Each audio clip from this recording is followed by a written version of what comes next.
Welcome to Postcards, a brief look at people, places, the arts and curiosities from around the world.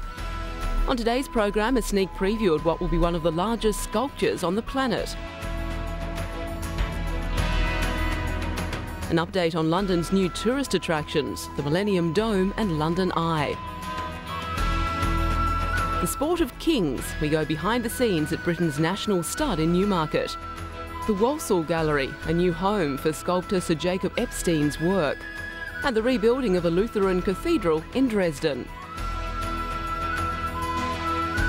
But first up, the lowlands of central Scotland, exactly halfway between Edinburgh and Glasgow, the setting for what will be one of the largest working sculptures on the planet. It's the Falkirk Wheel, a rotating boat lift measuring 25 metres in diameter. The wheel is the modern replacement for a flight of locks, part of a Millennium project that's intended to restore the canal link between Scotland's two main cities. British Waterways says the wheel will be an enormous piece of working art, the only structure of its kind in the world. The wheel is the centrepiece of the Millennium Link, a $125 million US project to join the Forth and Clyde and Union Canals, linking the Irish Sea and North Atlantic to the North Sea for the first time in 35 years. It's the largest canal restoration ever.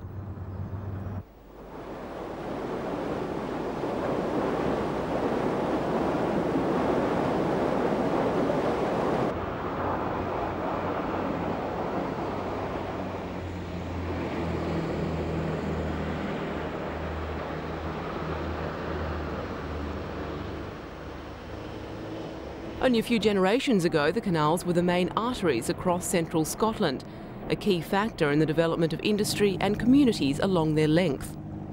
Although still popular with holidaymakers, the rise of rail and road transport led to a decline in canal use, leaving behind economically devastated communities. The purpose of the project is to kickstart community regeneration across the centre of Scotland. Reopening the canal will provide a focus.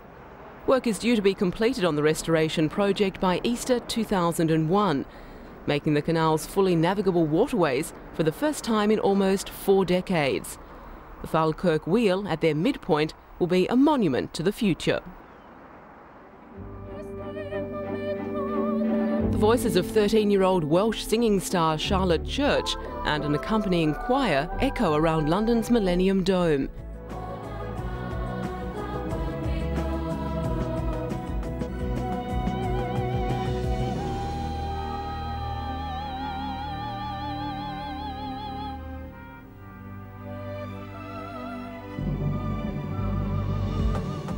Just Wave Hello is the song chosen to launch the Dome's latest edition, the Journey Zone.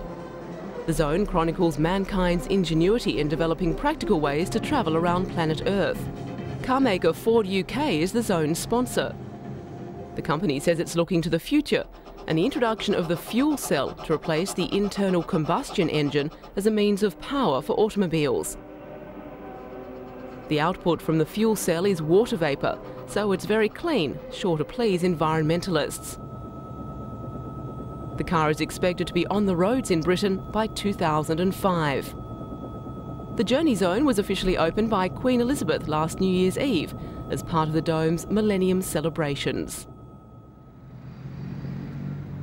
Meanwhile, outside, overcast skies, but the weather failed to dampen the spirits of those about to board the city's new landmark, the Millennium Wheel, or London Eye. A month after its expected launch date, passengers who had been disappointed on New Year's Eve made it on board the wheel as it finally began to turn.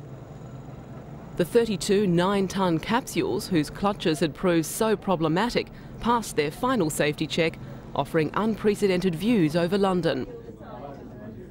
The $56 million 150-metre eye is now the world's largest observation wheel.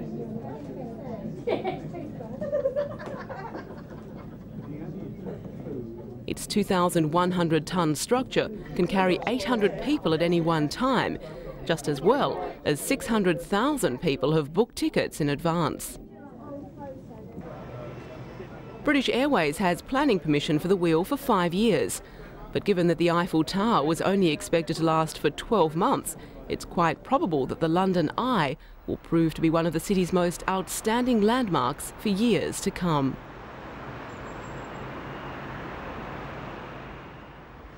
And for tourists planning a cross-channel trip, here's an alternative to air travel. Weighing in at nearly 30 tonnes, she's the largest cross-channel ferry ever to ply the Straits of Dover, and probably the most luxurious. Operated by P&O Stena Line, this multi-million-dollar state-of-the-art ship can carry up to 2,000 passengers, 600 cars, or a combination of cars, caravans, coaches and freight vehicles. The owners say that since the opening of the Eurotunnel, providing direct rail links between Britain and France, ferry services have been faced with increasing competition.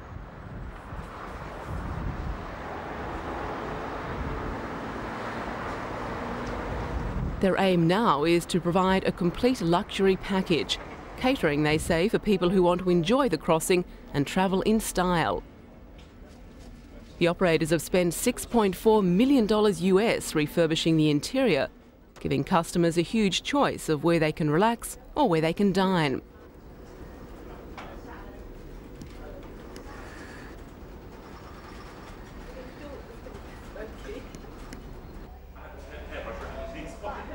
That choice includes everything from burger bars and New York delis to the fine cuisine of Langan's Brasserie, a branch of the famous Langan's restaurant in London, renowned for its traditional English food.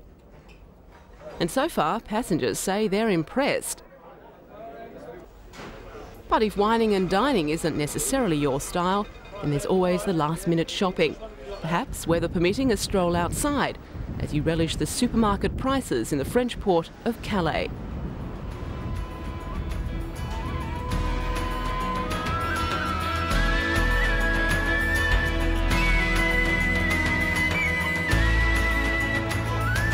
Once known as the sport of kings, now racing is a sport for everyone.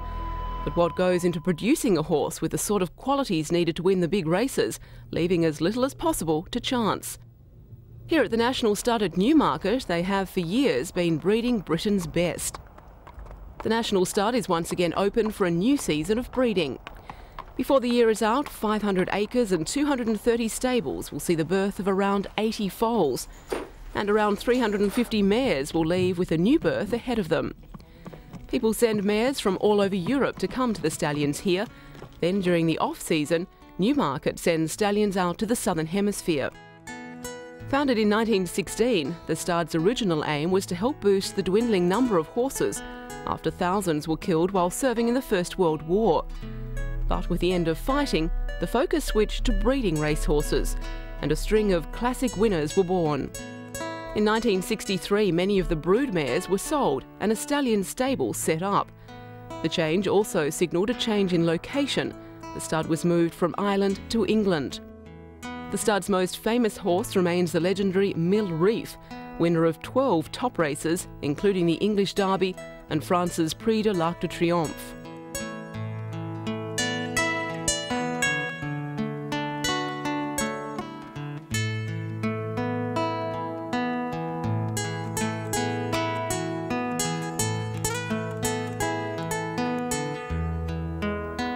Once in his paddock, Mill Reef is at home to his fans. In fact, when he's in front of a crowd, he's rather a ham actor. He's a very gentle horse, especially with children, and he's always on the lookout for any candy or carrots they might bring him.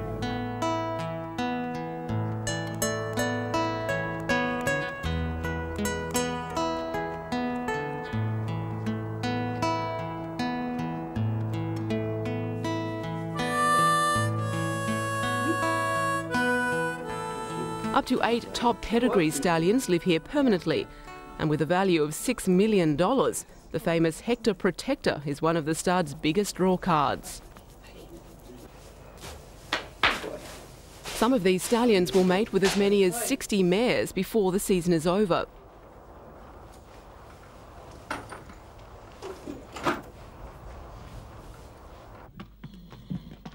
Here, the mares and stallions are brought together in a process called teasing.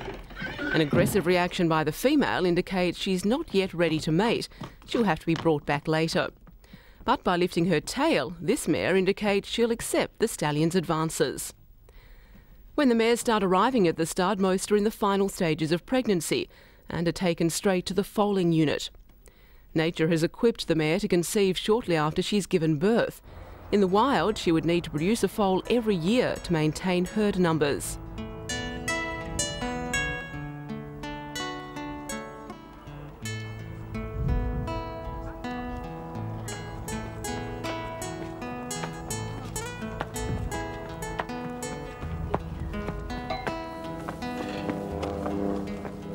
By February, the workload at the stud is steadily growing.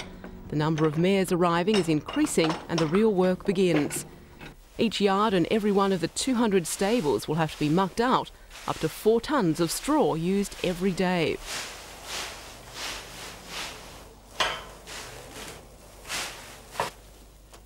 This year, 18 foreign students have been selected to work here. If they're successful, they'll leave with a prestigious National Stud Diploma. It's an intensive 5-month course during which students are exposed to everything from mucking out to foaling.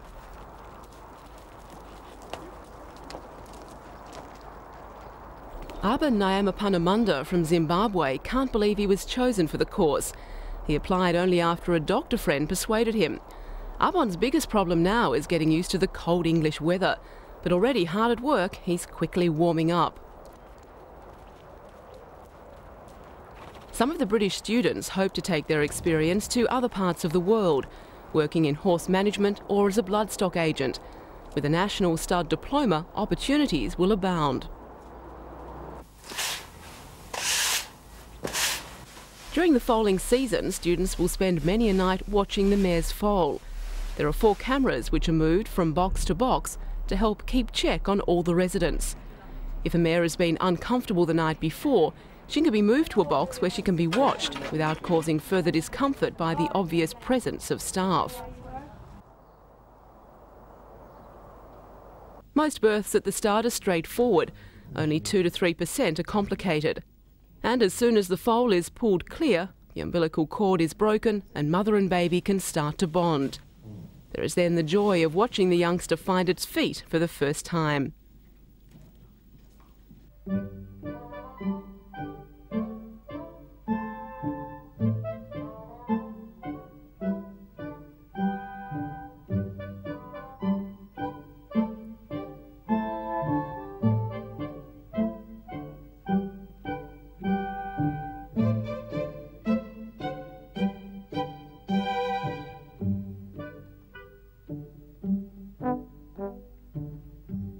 In the days following, most of the mares will be mated with a stallion.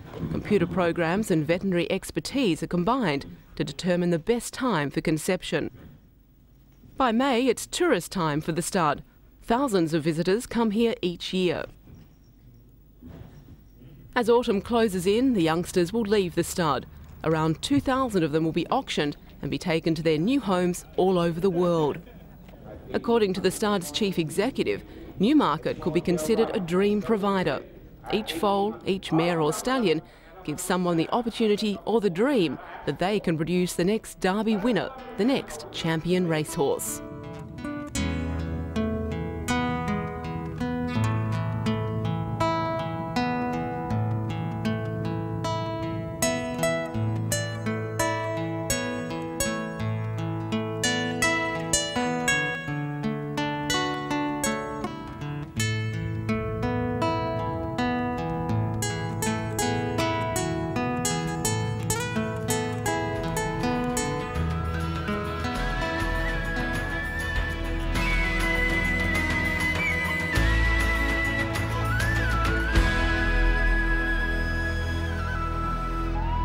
This massive structure at the end of the Birmingham Canal system in an industrial town called Walsall embodies a new trend the art world is mightily keen to promote.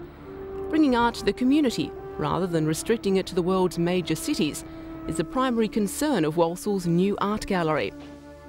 The $34.6 million US building in the West Midlands will be the permanent home for a world-class collection based on the work of sculptor Sir Jacob Epstein.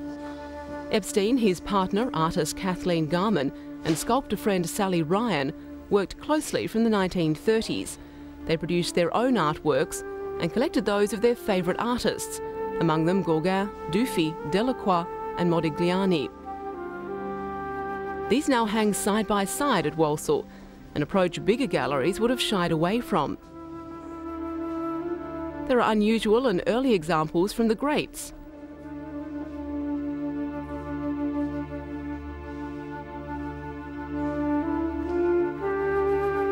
A monochrome sketch by Fauvist Henri Matisse. A crisp line drawing by Van Gogh in 1882. And one the self-loathing artist considered his best work to date. A still life by landscape artist John Constable. Through these examples we discover the processes and paths travelled by the artists before they reached their signature styles. The gallery is intimately sized, with pictures hung at a lower height than is usual. It's all designed to mirror the home-like atmosphere created by depictions of the collector's friends, lovers and families. The pieces look almost as if in conversation with one another.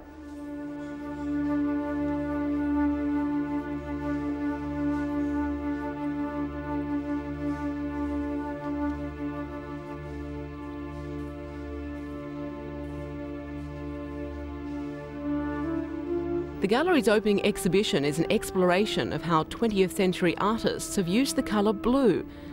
The centrepiece is from Picasso's Blue period. Artists like Yves Klein, Marc Chagall and Joan Miro loved the colour. The Blue Rider movement is represented by Franz Marc. Walsall Gallery has commissioned work from modern artists like David Nash, and Tony Cragg's Plastic Policeman to stand next to the likes of Andy Warhol's Last Supper. While Picasso used blue to express melancholy, the colour has meant something different for other artists. The Damien Hirst spot painting is entitled Pink for Boys, Blue for Girls. The gallery director, Peter Jenkinson, describes the sculpture The Blue Tack as playful.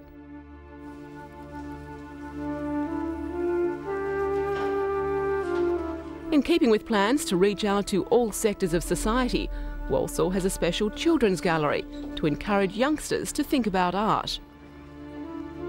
Local school children have continued the blue theme in their art classes, and the high street shops have become their gallery. It's all about making art part of everyday life and breaking down the perception that art galleries are great city fortresses. Until the last winter of the Second World War, the historic German city of Dresden had largely escaped serious damage. Then it was devastated by British and American bombers. 35,000 people died in the bombardment and the firestorms that swept the city. The medieval Frauenkirche, the Lutheran Cathedral of Dresden, was one of the buildings lost in the raids.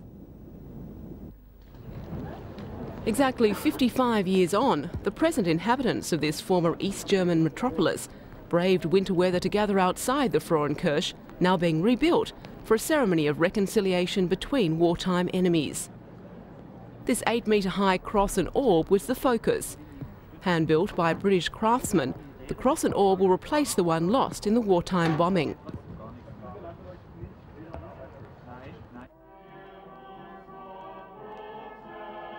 Under a banner calling for the people of Britain and Germany to build bridges and live reconciliation, local church leaders were joined by the German Chancellor Gerhard Schroeder and the Anglican Bishop of Coventry, an English city twinned with Dresden and whose own cathedral was destroyed by German bombers.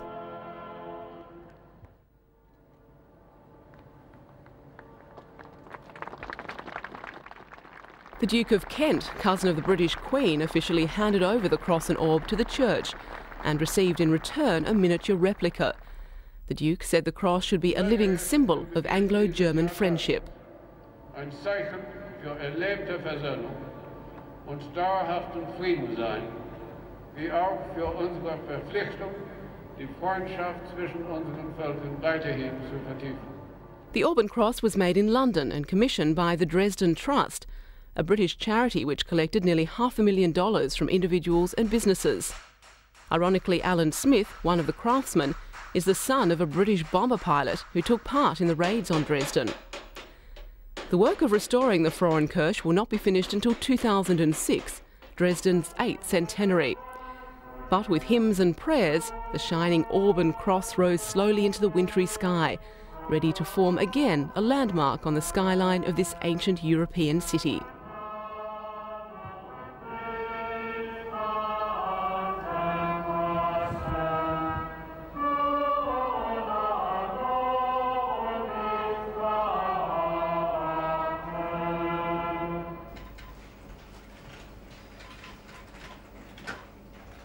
Britain is using the internet for a worldwide appeal for information to fill in the gaps of the provenance of works of art, which could possibly have been looted by the Nazis during the Holocaust. This weighty volume from Britain's Galleries and Museums Commission reports the research undertaken by 23 institutions over the last year to establish where artworks came from during the period between 1933 and 1945.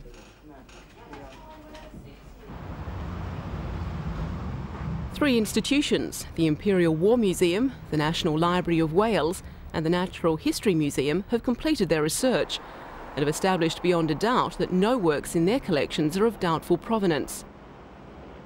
10 institutions, among them the Victoria and Albert Museum, the Tate, the National and Portrait Galleries and the British Museum, have published lists of works where provenance is incomplete.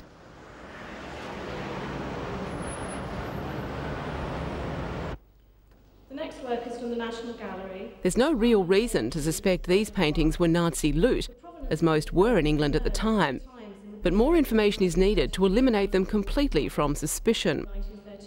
Because most of the people who could provide information have died, records are incomplete. Letters and invoices have been thrown away. Until there is documentary evidence to prove that work is clean, it remains on the list. The Tate originally had 587 objects with incomplete provenance. The year's painstaking work closed the information gap on 507 items, leaving only 80 on the list. Britain is the first country in the world to publish lists, following on from similar work done in the Netherlands. It's considered restitution to try to return goods to survivors and their families, to get stolen property off the walls of museums and galleries and return it to the rightful owners. So far, the researchers yielded a claim on one painting hanging in the Tate Gallery. A special government advisory committee has been set up to deal with this and any future claims. The next step is to bring Britain's regional galleries into the process, to eliminate any connection between their treasures and this sinister period of modern history. And that's all for today. Join us again next time for a postcard look at interesting people, places and the arts.